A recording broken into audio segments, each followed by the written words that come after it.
Praise the lord, అందరికీ వందనాలు. బైబిల్లో రాయబడిన ఒక ప్రాముఖ్యమైనటువంటి ప్రాంతాన్ని మనం చూద్దాం. ఖర్జూరపు చెట్టులు, చక్కటి అందమైనటువంటి ప్రాంతం. ఖర్జూరపు ఆకులతో వేసినటువంటి ఒక పందిరిని మనం చూస్తున్నాం. కొబ్బరాకులు, తాటాకులతో మనం వేసుకున్నటువంటి రీతిగా ఒక అద్భుతమైనటువంటి పెద్ద పందిరి, చల్లటి నీడనిచ్చేటటువంటి పందిరి, ఖర్జూరపు ఆకులతో ఆ పందిరి వేయడం జరిగింది. అక్కడి నుండి మేము లోనకు బయలుదేరితే ఒక కొండ ప్రాంతాలని మనం చూస్తున్నాం. ఎత్తైనటువంటి కొండ ప్రాంతాలని మనం చూస్తున్నాం.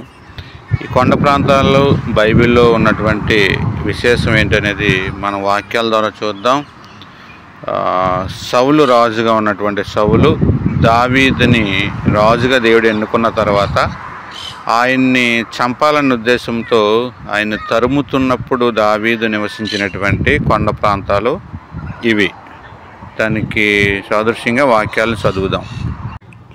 సమూయేలు మొదటి గ్రంథం 23వ అధ్యాయం 14వ వచనంలో, అయితే దావీదు అరణ్యములోని కొండ స్థలముల యందును జీఫోను అరణ్యమున ఒక పర్వతమందును నివాసము చేయుచుండెను. సౌలు అనుదినము అతని వెతికినను దేవుడు సౌలు చేతికి అతనిని నప్పగించలేదు. మరొక వచనం 19వ వచనం, జీఫీయులు బయలుదేరి గిబియాలోనున్న సౌలునొద్దకు వచ్చి యెషమేనుకు దక్షిణముననున్న హాకిల మన్యములోని అరణ్యమున కొండ స్థలముల యందు మా మధ్య దావీదు దాగి ఉన్నాడే, దావీదు మా దగ్గర ఉన్నాడని జీపీలు చెప్పడం జరుగుతుంది. 25వ వచనం కూడా, సౌలును అతని జనులను తన్ను వెతుకుటకై బయలుదేరిన మాట దావీదు విని కొండ శిఖరము దిగి మాయోను అరణ్యమందు నివాసము చేసెను. సౌలు అది విని మాయోను అరణ్యంలో దావీదును తరుమబోయెను. ఈ విధంగా బైబిల్ నుండి కొన్ని రెఫరెన్స్ మనం చూసాం. మొదటి సమూయేలు 23వ అధ్యాయం 24వ అధ్యాయంలో చాలా విషయాలు, సౌలు దావీదును తరుముతున్నప్పుడు దావీదు దాగి ఉన్నటువంటి గుహలు, కొండలు అన్నీ కూడా ఇప్పుడు ఈ విధంగా ఉన్నాయి. అక్కడ దుప్పెలు, జింక జాతికి చెందినటువంటి జింకలు, లేళ్లు, దుప్పుల్ని కూడా అక్కడ మేము చూడటం జరిగింది. దావీదు గారు కీర్తనలు పాడుకుంటూ ఈ గుహల్లో దాక్కోవటం జరిగింది. మొదటి సమూయేలు 24వ అధ్యాయంలో దావీదు ఎన్గేడి గుహల్లో దాక్కున్నాడని సౌలుకు తెలిసినప్పుడు అక్కడికి వచ్చి ఆయన చంపాలనుకున్నప్పుడు రాత్రివేళ దావీదు వచ్చి సౌలు యొక్క వస్త్రపు చెంగిని కోసి పట్టుకెళ్ళి ఆ యొక్క కొండ మీద నుంచి నీ వస్త్రపు చెంగు కోసి పట్టుకొచ్చానని సౌలుకి చెప్పడం జరుగుతుంది. ఆ యొక్క ఎన్గేడి గుహలే ఈ యొక్క ప్రాంతం.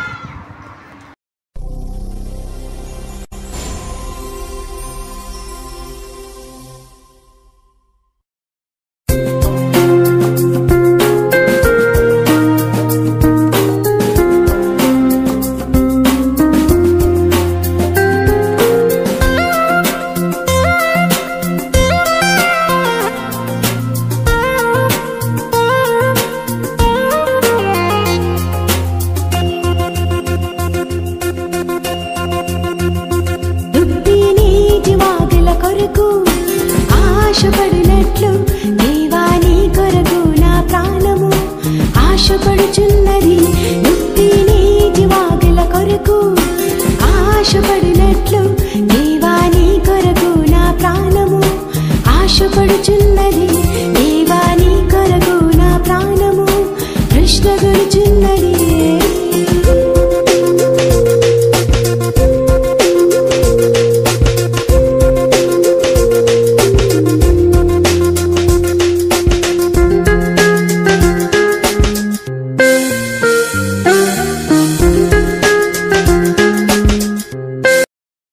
దుప్పి నీటి వాగుల కొరకు ఆశపడినట్లు దేవాని కొరకు నా ప్రాణము ఆశపడుచున్నదని కీర్తనాకారుడు చెప్పినట్లుగా దుప్పెలు నీటి కోసం ఆశపడుచున్నవి. ఇవన్నీ కొండలు, గుహలు కలిగినటువంటి ఒక అరణ్య ప్రాంతంగా ఈ ప్రాంతం ఉన్నది. ఇక్కడే దావీదు గారు సౌలు నుంచి కాపాడబడుటకు దేవుడు తప్పించి ఈ కొండల గంట, గుహలంట తిరుగుతూ ఆయన ప్రాణాన్ని కాపాడుకోవటం జరిగింది. ఎర్నిగేడి గుహలుగా ఈ పిలుస్తారు.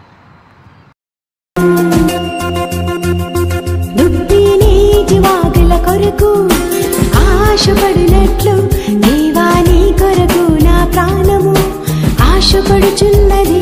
దేవా నీ కొరకు నా ప్రాణము తృష్ణగొనుచున్నది.